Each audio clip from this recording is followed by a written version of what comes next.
नमस्कार। मैं वीके शास्त्री अपने चैनल के माध्यम से आप सभी दर्शकों का बहुत बहुत स्वागत करता हूं। आज के वीडियो में हम बात करेंगे मेष राशि के जातकों के बारे में। अगर आप मेष राशि के जातक हैं तो ये वीडियो आपके लिए बहुत ही महत्वपूर्ण होने वाला है, क्योंकि आप ही लोगों के कमेंट्स लगातार आ रहे हैं कि मेष राशि के जातकों के जीवन में ना तो साढ़े साती, ना ढैया, ना पनौती, तो फिर आखिर कष्ट क्यों मिल रहा है। जब स्थितियां अनुकूल हैं मेष राशि के, इसके बावजूद परेशानियों से राहत नहीं मिल रही है, कष्ट यथावत बने हुए हैं, जीवन में सुखद सवेरा जो आ जाना चाहिए था नहीं आ रहा है, तो इसकी क्या वजह है, क्यों ऐसा हो रहा है, इन्हीं बातों पर इस वीडियो में डिस्कस करेंगे। और इसके बाद ये भी बात करेंगे कि कब से मेष राशि के जातकों की भाग्योन्नति होगी, धन लाभ, विवाह, नौकरी, प्रॉपर्टी, वाहन के योग बनेंगे। इन सब बातों पर भी विस्तार से चर्चा करेंगे।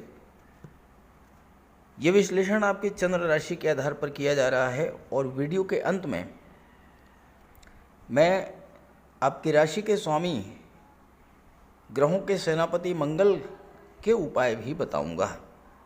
चलिए वीडियो शुरू करते हैं। तो ये है मेष राशि के जातकों की कुंडली।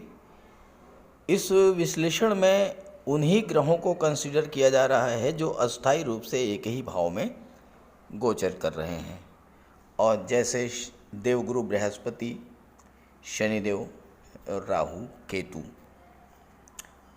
शनिदेव का गोचर आपके कुंडली में लाभ के भाव में है, और शनि एक ऐसे ग्रह हैं जो किसी भी राशि में 2.5 वर्ष तक गोचर करते हैं।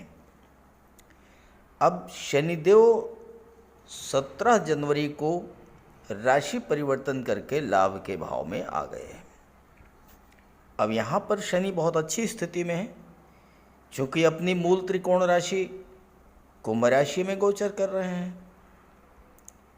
17 जनवरी को शनि का गोचर लाभ के भाव में हुआ तो फिर आपको लाभ मिलना शुरू होना चाहिए था, लेकिन ऐसा नहीं हुआ। इसकी वजह समझें। वजह क्या है कि 3 फरवरी को शनि अस्त हो गए। 17 जनवरी को शनि राशि परिवर्तन करके लाभ के भाव में आए, अब दूसरी राशि में आए। अभी पूरी तरह से सेट नहीं हो पाए थे, पूरी तरह से इस्टेब्लिश नहीं हो पाए थे, उसके पहले ही अस्त हो गए। 3 फरवरी से 9 मार्च तक पूरे 36 दिन जो है शनि अस्त रहे। अब आप देखिए, काल पुरुष कुंडली में शनि दशम के और एकादश के, कर्म भाव के और लाभ के स्वामी होते हैं। अब यहाँ तो शनि स्वयं लाभ के भाव में बैठे हैं, कर्म भाव के भी स्वामी हैं, लेकिन हुआ क्या, अस्त हो गए। जब कोई ग्रह अस्त हो जाता है तो फिर वो अपना शुभ फल देने में सक्षम नहीं होता, और उसके सापेक्ष दूसरी जो नेगेटिव पावर्स हैं वो एक्टिवेट हो जाती हैं। अब शनि अस्त हो गए, शनि अस्त है लाभ के भाव में, तो आपके हर तरह के लाभ प्रभावित हुए होंगे। देखिए, शनि कर्म के स्वामी भी हैं, दशम के भी स्वामी हैं और एकादश के भी स्वामी हैं। आपके एफर्ट्स का, आपके प्रयास का लाभ आपको मिलना चाहिए था, नहीं मिला। हुआ क्या होगा, शनि कंस्ट्रक्शन के कारक हैं, निर्माण के कारक हैं। अब आपने कोई कंस्ट्रक्शन का कार्य किया, कोई गवर्नमेंट टेंडर लिया, काम पूरा कर दिया, आपको उसका लाभ मिलना चाहिए था, धन प्राप्त होना चाहिए था, लेकिन शनि अस्त हो गए। आपकी जो फाइल थी, जहाँ से आपको चेक मिलना था, वो फाइल भी बीच में ही अटक गई। आप देखिएगा, आपके साथ हुआ होगा ऐसा। 3 फरवरी से 9 मार्च के बीच में आपके हर तरह के लाभ बाधित हुए होंगे। पैसा तो आपका निश्चित रूप से फंस गया होगा। किसी को आपने पैसा उधार दिया था और आप सोच रहे थे कि पैसा आपको मिल जाएगा, आपको ज़रूरत पड़ रही है पैसे की, वो पैसा आपको नहीं मिला होगा। उस आदमी ने कोई ना कोई बहाना बना करके आपको टाल दिया होगा, आपको आपका पैसा नहीं मिला होगा। शनि हो गए अस्त। शनि है कर्म के कारक और शनि की दृष्टि आपके लग्न पर पड़ी। लग्न भाव है आपका व्यक्तित्व। आपके स्वभाव में एक अजीब तरह का आलस्य देखने को मिला होगा। टेंडेंसी आपकी ये बन गई होगी कि आज का काम कल पे करेंगे, चलो परसों कर लेते हैं। कहीं जाना था, किसी से मिलना था, ठीक है 2 दिन बाद से। मतलब ये प्रवृत्ति जो आपके अंदर डेवलप हुई आलस्य की, वो शनि के अस्त होने के कारण हुई। स्वास्थ्य का भाव होता है लग्न भाव, और जब शनि की दृष्टि पड़ी तो स्वास्थ्य संबंधी समस्याएं भी आपके साथ आई होंगी। खास करके जॉइंट्स पेन, घुटनों का दर्द, आर्थराइटिस, इस तरह की समस्याएं आपके साथ जरूर आई होंगी, और हों तो ज़रूर कमेंट कीजिएगा। शनि की सीधी दृष्टि पंचम पर पड़ी। पंचम भाव होता है बुद्धि का, पंचम भाव होता है शिक्षा का, पंचम भाव होता है संतान का। अब यहाँ पर क्या हुआ होगा? छात्रों का मन पढ़ाई से भटक गया होगा, पढ़ाई में मन नहीं लगा होगा। ख्याली पुलाव आपने पकाना शुरू कर दिया होगा। संतान की तरफ से भी कोई शुभ समाचार की आप अपेक्षा कर रहे थे, वो शुभ समाचार आपको नहीं मिला होगा, उसमें भी देरी हुई होगी। आपका कोई रिजल्ट आना था, प्रतियोगी परीक्षा का कोई रिजल्ट आना था, पता लगा कि वो मैटर कोर्ट में पहुंच गया, हो गया डिले। शनि तो यही करते हैं ना। और शनि की दृष्टि अष्टम पर पड़ी। अब शनि अष्टम के कारक हैं, इसमें कोई दो राय नहीं। आपकी आयु भी बढ़ा देंगे, इसमें भी कोई दो राय नहीं। लेकिन ऐसी आयु जिसमें समस्याएं ही समस्याएं हों, दुख हो, कष्ट हो, पीड़ा हो, उस आयु के बढ़ने से कोई लाभ नहीं है। तो शनि अस्त होके यही किया होगा इन्होंने, आपकी समस्याओं को बढ़ा दिया होगा। चलिए, शनि की बात हो गई।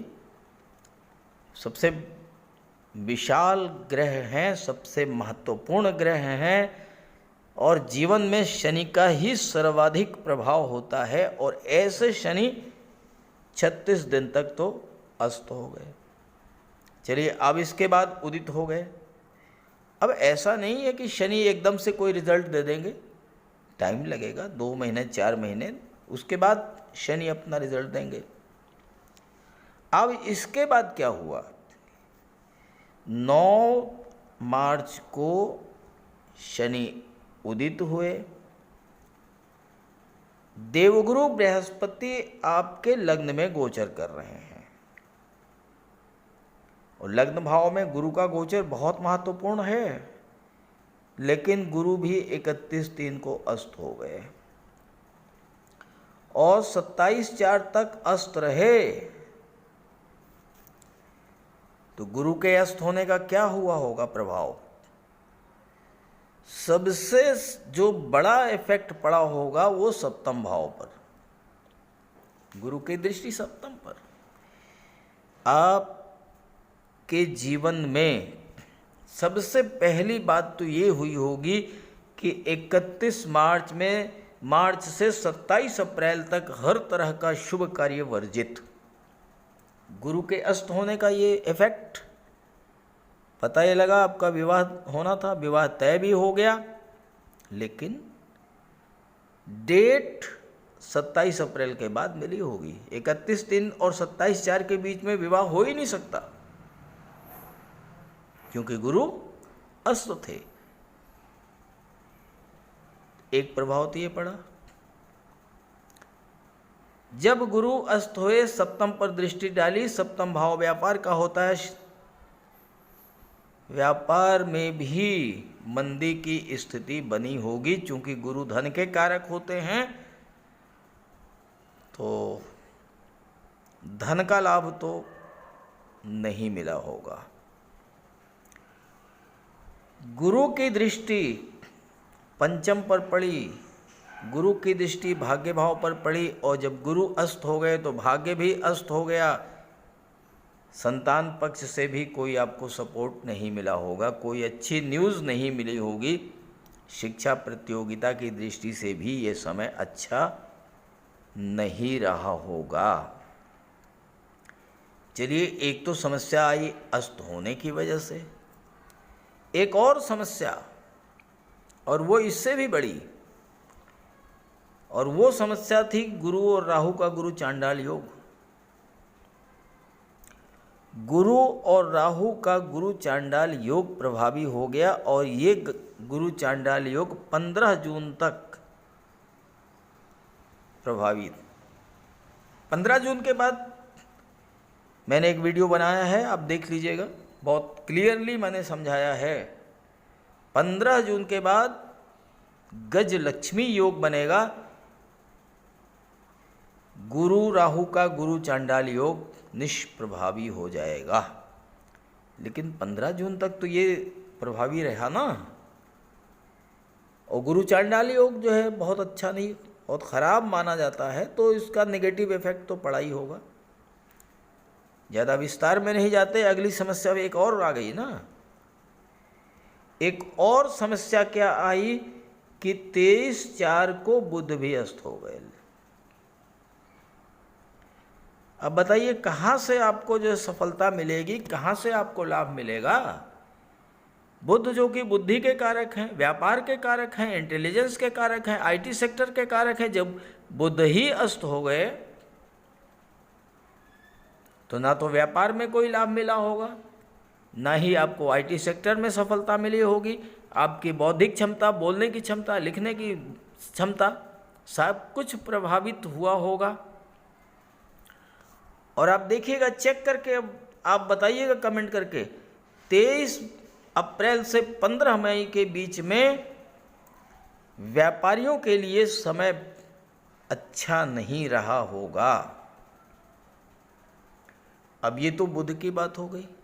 अभी एक और समस्या आपके जीवन में आई। ये जनवरी से लेकर के 17 जनवरी के बाद से फरवरी, मार्च, अप्रैल, मई, ये चारों महीने कुछ न कुछ दिक्कतें आपके लाइफ में आती रही हैं, और इसी वजह से आपको जो लाभ मिलना चाहिए था वो नहीं मिल पाया। देखिए, ग्रहों के राजाधिराज है भगवान भुवन भास्कर सूर्यदेव, और सूर्यदेव आपके मित्र हैं, परम मित्र हैं। 14 अप्रैल से 15 मई तक सूर्य का गोचर राहु के साथ था, ग्रहण दोष बना। और सूर्य और राहु का जब ग्रहण दोष बनता है तो सूर्य अपना कोई भी शुभ फल नहीं दे पाते हैं। सबसे परेशानी उनके जीवन में आई होगी जो कि शासन प्रशासन से जुड़े हैं, जो कि राजनीति से जुड़े हैं, जो कि गवर्नमेंट जॉब में हैं, जो कि उच्च पदस्थ अधिकारी हैं। 14 अप्रैल से 15 मई के बीच में उनके जीवन में सर्वाधिक समस्याएं आई होंगी। और आप कमेंट करके अपने जीवन की एनालिसिस करके बताइएगा कि क्या आपके साथ ऐसा हुआ। चलिए, अब ये बात तो आपको स्पष्ट हो गई कि क्या वजह थी, क्या परेशानी आपको आई, क्यों आई। तो हर परेशानी का अंत होता है। ऐसा तो है नहीं कि कोई भी समस्या, कोई भी परेशानी आजीवन आपके जीवन में बनी ही रहेगी। अंत तो हर चीज़ का होगा। तो चलिए अब बात कर लेते हैं कि आपको इन समस्याओं से राहत कब मिलेगी। चलिए अब समझते हैं कि आपके जीवन में एक नया सवेरा, एक परिवर्तन कब से होगा। देखिए, शनिदेव जो हैं अब ये उदित हो चुके हैं, और एक अच्छी बात यह है कि 17 जून को शनि वक्री हो जाएंगे।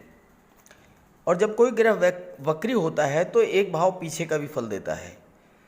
तो शनि दशम का भी फल देंगे और एकादश का भी फल देंगे। और इसमें शनि बहुत मजबूत स्थिति में है, क्योंकि राहु के नक्षत्र में, शतभिषा नक्षत्र में गोचर कर रहे हैं, और दूसरी बात शनि अंश बल से भी मजबूत हैं। तो 15/6 के बाद आपको बहुत अच्छा रिजल्ट देंगे शनि। एक बात तो हो गई शनि की।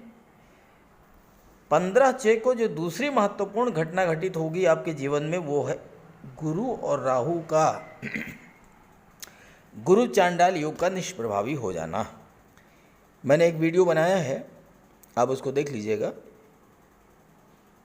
15 जून के बाद राहु का अंश बल कम होगा, राहु कमज़ोर होंगे और गुरु अंश बल से मजबूत होंगे। तो 15 जून के बाद और 30 अक्टूबर तक गज लक्ष्मी राजयोग बनेगा आपकी कुंडली में। 30 अक्टूबर को राहु चले जाएंगे 12वें भाव में, और गुरु अकेले रहेंगे, और यहाँ पर गुरु बहुत अच्छा रिजल्ट आपको देंगे। तो 15/6 के बाद जो पहला रिजल्ट आएगा आपके पक्ष में, वो क्या होगा? आपका विवाह। अगर आपका विवाह संबंध तय हो गया था लेकिन किसी वजह से उसमें रुकावट आ गई थी, तो वो रुकावट दूर होगी और आपका विवाह संपन्न हो जाएगा। आप विवाह के इच्छुक हैं, रिश्ते नहीं मिल रहे थे, अच्छे से अच्छे रिश्ते आएंगे और आपको सफलता मिलेगी। दाम्पत्य जीवन में कोई समस्या थी वो दूर होगी। व्यापार में भी उन्नति देखने को मिलेगी 15 जून के बाद। गुरु की दृष्टि पंचम भाव पर पड़ेगी। संतान पक्ष से आपको शुभ समाचार मिलेगा, संतान की प्राप्ति होगी। छात्रों के लिए भी गुरु की दृष्टि अमृतमय होती है, सफलता की सूचक और लाभ। गुरु की दृष्टि नवम भाव पर, भाग्य का सपोर्ट मिलेगा। पिता और गुरु किसी वजह से आपसे दूर हो गए थे, आपसे नाराज हो गए थे, तो उनकी भी दृष्टि, स्नेह सिक्त दृष्टि आप पर पड़ेगी, उनका आशीर्वाद मिलेगा और आपको सफलता मिलेगी। ये तो प्रभाव हुआ गुरु, राहु और शनि का। अब मैं बात कर लेता हूँ भगवान भुवन भास्कर सूर्य देव की कुछ विशिष्ट कालखंडों के बारे में। देखिए, 15/6 की डेट बहुत महत्वपूर्ण है। 15/6 से 17/7 के बीच में भगवान भुवन भास्कर का गोचर पराक्रम भाव में होगा। दृष्टि भाग्य के भाव पर पड़ेगी, और इस गोचर का जो सबसे महत्वपूर्ण पक्ष है वो ये है कि शनि से पंचम पर सूर्य, सूर्य से नवम पर शनि, शनि सूर्य एक दूसरे को एक्टिवेट करेंगे चूंकि त्रिकोण के भाव में हैं। तो यहाँ पर शनि आपको हर तरह का लाभ प्रदान करेंगे, कार्य क्षेत्र में उन्नति प्रदान करेंगे। सूर्य भाग्य भाव पर दृष्टि डालेंगे तो भाग्य का सपोर्ट मिलेगा, पराक्रम पुरुषार्थ में वृद्धि होगी और आपके हर कार्य जो अधूरे रह गए थे वो पूरे होंगे। दूसरा जो कालखंड है 17/8 से 17/9, ये भी बहुत महत्वपूर्ण है, क्योंकि सूर्यदेव अपनी ही राशि उच्च सिंह राशि में गोचर करेंगे। शनि से सीधा दृष्टि संबंध बनेगा, सूर्य शनि एक बार फिर से एक्टिवेट होंगे। एकादश और पंचम के सभी शुभ फल आपको प्राप्त होंगे। संतान, शिक्षा, प्रतियोगिता, धन का लाभ, सोशल सर्कल में वृद्धि, ये सारी चीज़ें आपको प्राप्त होंगी। और इसके बाद जो तीसरा कालखंड है वो है 18/10 को। सूर्य सप्तम में गोचर करेंगे, यहाँ पर एक बार फिर से शनि और सूर्य का त्रिकोण का संबंध बनेगा। 18-10 से 17-11 के बीच में सप्तम भाव में सूर्य हर तरह का लाभ आपको प्रदान करेंगे। व्यापार में उन्नति, धन का लाभ, मान प्रतिष्ठा वृद्धि, सोशल इमेज में इम्प्रूवमेंट सब कुछ देंगे। केवल और केवल एक नेगेटिव बात आएगी और वो ये आएगी कि दाम्पत्य जीवन में थोड़ी बहुत तनाव की स्थिति बनेगी। और उसकी वजह है कि सूर्य राजा हैं, सूर्य अहंकार, ईगो ये डेवलप करते हैं आपके अंदर। तो और स्वाभाविक सी बात है कि जब सूर्य राजा हैं तो आपका स्वभाव भी राजसी होना चाहिए और होगा। तो इसकी वजह से आपके अंदर अहंकार डेवलप करेगा। थोड़ा इससे आप बच के रहेंगे तो दाम्पत्य जीवन में कोई समस्या नहीं आएगी। कुल मिलाकर के 15 जून के बाद स्थितियां पूरी तरह से बदल जाएंगी, लेकिन ग्रह गोचर का पूरा लाभ मिले इसके लिए आप अपने राशि के स्वामी सेनापति मंगल का उपाय जरूर कीजिएगा। बात करते हैं उपायों पर। मंगल का सबसे बड़ा उपाय है बजरंगबली की उपासना करना। आप बजरंगबली की उपासना कीजिए, बजरंगबली के मंदिर में जाइए, उनके चरणों का सिंदूर अपने मस्तक पर धारण कीजिए, साथ ही साथ हनुमान चालीसा का पाठ कीजिए, बजरंग बाण का पाठ कीजिए। मंगलवार के दिन अगर आप व्रत रख सकें तो मंगलवार का व्रत रखिए। साथ ही साथ हनुमान जी को चोला चढ़ाइए। मंगलवार के दिन स्नान करने के जल में लाल चंदन या लाल पुष्प डालकर स्नान करें। स्नान करने के बाद लाल रंग के वस्त्र धारण करें। अगर नहीं कर सकते हैं लाल रंग के वस्त्र धारण तो कम से कम एक लाल रुमाल अपनी जेब में जरूर रखें। मंगलवार के दिन मंदिर में जाएं, बजरंगबली के लड्डू का भोग लगाएं और गरीबों में बांट दें। घर की दक्षिण पश्चिम दीवार पर उड़ते हुए हनुमान जी का चित्र लगाएं। साथ ही साथ गरीबों में लाल वस्त्र, मसूर, गुड़, लाल चंदन, मिठाई, लड्डू, बताशे, रेवड़ी ये सब बांटिए। मस्तक पर लाल चंदन का टीका लगाएं या हनुमान जी के चरणों का सिंदूर लगाएं। मंगलवार के दिन बंदरों को गुड़ और चना खिलाएं। बहते हुए जल में लाल पुष्प, तिल या गुड़ प्रवाहित करें और जेब में एक तांबे का सिक्का रखें। साथ ही साथ अगर आप मंगल के ये उपाय कर लेते हैं तो राहु भी नियंत्रित हो जाएंगे और शनि भी नियंत्रित हो जाएंगे, क्योंकि बजरंगबली की उपासना करने से राहु, मंगल और शनिदेव तीनों का ही उपाय हो जाता है। इसके अलावा एक चांदी की छोटी सी ठोस गोली चाहे आप जेब में रखें या चेन में पहन लें या ब्रेसलेट में लगा लें। अपने बैग में मोरपंख रखें और घर में भी मोरपंख लगा लें। मेन डोर पर, कार्यस्थल पर भी मोरपंख रखें तो इससे राहु आपको परेशान नहीं कर पाएंगे। तो ये सब उपाय बहुत आसान हैं। सुंदरकांड का पाठ कीजिए, बजरंग बाण का पाठ कीजिए, हनुमान चालीसा का पाठ कीजिए। ऐसा कोई उपाय नहीं है जो आप नहीं कर सकते और आप इन उपायों को कीजिए, फिर देखिए आपको कितना बड़ा लाभ मिलता है। नमस्कार।